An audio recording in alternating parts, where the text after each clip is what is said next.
बिस्मिल्लाहिर्रहमानिर्रहीम। अस्सलामुअलैकुम वरहमतुल्लाहि वबरकातुहू। Welcome to baby names diary. आज की वीडियो में हम अस्मा नाम के बारे में जानेंगे। तो वीडियो शुरू करने से पहले आप सबसे गुजारिश है कि प्लीज़ चैनल को सब्सक्राइब कर दें और बेल आइकन को प्रेस कर दें ताकि हर नई आने वाली वीडियो आप तक बआसानी पहुंच सके। नाम है अस्मा। अस्मा नाम के इंग्लिश में स्पेलिंग है ASMA, अस्मा। ज़बान, अस्मा नाम अरबी ज़बान का लफ्ज़ है। जिन्स, अस्मा नाम की जिन्स लड़की है। अस्मा नाम लड़कियों का नाम रखा जाता है। अस्मा नाम का मज़हब मुस्लिम है। अस्मा नाम मुसलमान लड़कियों का नाम रखा जाता है।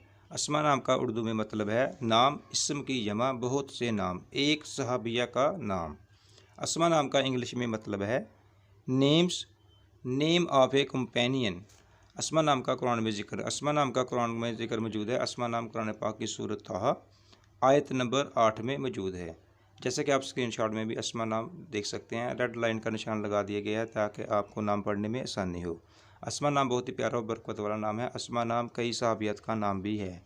Thanks for watching. अगर आपको वीडियो पसंद आई है तो प्लीज़ चैनल को सब्सक्राइब कर दें। शुक्रिया।